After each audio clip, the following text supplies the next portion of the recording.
Okay, guys, I'm here with a review of the book The Kissing Game by Marie Harte. This is weird. This looks weird. Like, this plant is just here and my broken fingernail, but whatever. Ratchet nails, as we've been calling them, because it's Carnival and everyone was booked up for Carnival, so I couldn't get my nails fixed. But next week. But yeah, I figured let's add some greenery there. I feel like that's the YouTube aesthetic, like have something. It's not just a wall. So hello to our bamboo plant. So I'm going to be reviewing this book. I have a lot of thoughts about it. Yeah. So let's get started, guys. So this is a book that I found because someone tweeted out a passage. It was about the guy not touching the woman's hair. And he was like, oh, I'm smart. Because I didn't ask to touch yours because the main character asked if she could touch his hair, which is something I thought was like just really cute and quirky. Her name is Rina. His name is, I have forgotten already. He's German, but you wouldn't know it. What is his name? I don't remember his name, guys. This is how you... Axel. Yes, his Axel. He's half German. No, both his parents are German. That's right. I'm thinking about another book now. No. Both his parents are German. He lives in... They live in Portland? No, Seattle. Yes, they live in Seattle. He owns his own body mechanic shop. She is a hairstylist. She just opened up her new shop.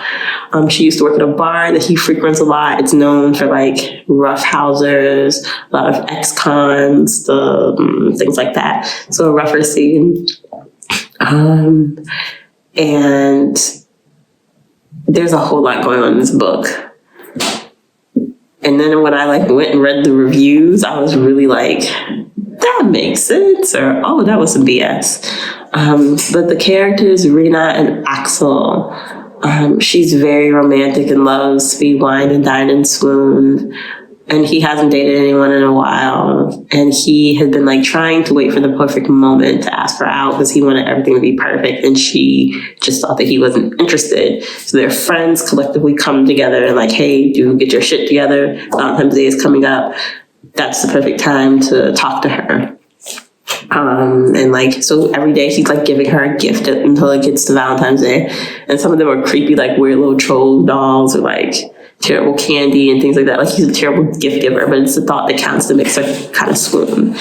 But he has his anger issues. And so he's like gotten into fights at the bar and things like that. And he's like 6'6", so like something like very, think Thor, like blonde, blue-eyed. Oh my gosh, I'm gonna sneeze. Okay, I'm back. Probably shouldn't be recording while I have a cold, but I couldn't talk yesterday, so I'm happy to talk. I have no one to talk to because everyone is out partying. No, I'm just joking. But so he's gotten into fights and stuff, and you know, some of it is because of his height and like it's asking for attention, like people want to prove themselves around him. Typically always wins them. But he's like nervous that one day he'll snap and like become violent with his partner, which is why he hasn't really committed to a relationship or putting down roots.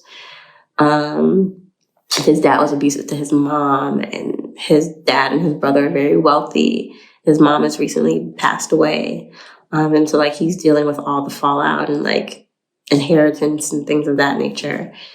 And dealing with the angry past. And you also have Rina, whose mom was a single mother. She got pregnant at 15 by an older guy, so technically statutory rape. But he didn't stick around. Her mom's a nurse, so she went on to have this really great career. And you know, Rina was like raised in it takes a community to like bring up a child aspect, which is really nice. And she's really close to her cousins. They're like siblings and they appear. And her uncle, who's getting married soon to someone else. But her mom has just had terrible relationships with the men. Like she'll give them money. They've stolen from her. She's found out that they were married and had to break up with them, like a whole lot of mess. And so like, she doesn't want to be like her mom. So she's been kind of like hesitant about that and stuff. Well, one of the hot points of this book that made me pause and have me side-eyeing stuff is that the white supremacists pop up. Yes, white supremacists, like skinheads or whatever. They pop up. One comes to Rena's shop to get his hair cut. And we think he threatens her, but we found out later that it's a warning to her to be on the lookout. Subsequently, her shop does end up getting trashed. Axel comes, and this is what's very weird. She takes pictures. They don't call the police to report it. He just decides to wash it. And he has previously talked about how they've tried to recruit him, and he's like, no. And like, they've called him Hitler before, and he's taken offense to that. Because, he's blonde hair, blue-eyed, very tall, like everything that Hitler wanted. But there's not a lot on him, like, growing up in Germany and, like, the repercussions of, like, or, like, how it molded him, like, growing up in New Germany. His mom was from Bavaria, so that would have been on the western side of the country that wasn't isolated. So, like, all these cultural things that could have been brought up that weren't about him and, like, white supremacists, neo-Nazis trying to recruit him that weren't. But also you have a Black woman who's being terrorized by neo-Nazis, and it's just kind of like, ha, ha. Like, it's very, like, casual and nonchalant and not a big thing. And I'm like, what the fuck? Yeah. That, like, left a bad taste in my mouth. And, at the end, like, Axel beats up the white supremacist. Him and her uncle, like, kidnap the main guy who has this weird fetish, like, I want to have sex with a Black woman, but I shouldn't, so I'm just going to, like, ruin her life. Like, it's very, very weird. Like, I don't know what the writer was doing here. And I was confused, but it was good writing. So I gave it 3 stars, but it's really like a 2.75 because no. And I went on Goodreads, and there's a lot of, like, did not finishes, low stars, low ratings. And I also found out that this book is actually part of a series, even though it's marketed as a standalone, which explains, like, all the other characters that pop up in there. Like, also Axel's violence things. Like, it was like, oh, he went to therapy or whatever. There was this whole thing about, like, not wanting him for his money and blah, blah, blah, blah, and him giving away his inheritance, which I think is stupid. Yeah. The characters had really cute banter. They were adorable. I do think that their communication could have been better. But you see, this is why I started researching writers more, and I really need to get back into doing that because this was written by a white woman, and it explained so much about the race thing afterwards. I've never read any of her other work. I now have no desire to read any of her other work because it's just really, with everything that we're dealing with, you decide to, like, use white supremacists as just like a back plot and be like, oh, look, I have Negro characters, but we're gonna, like, not let them be happy and deal with whites. Like, look, there's racism and then there's, like, white supremacist racism, like, 2 totally different things. And it's just to be, like, just so casually used and thrown around. It didn't feel. Look, I know romance novels are not real, but that shit did not feel real at all. And I feel like the writer didn't do proper research, and it was just. It's no for me, dog. And it had so much potential to be greater.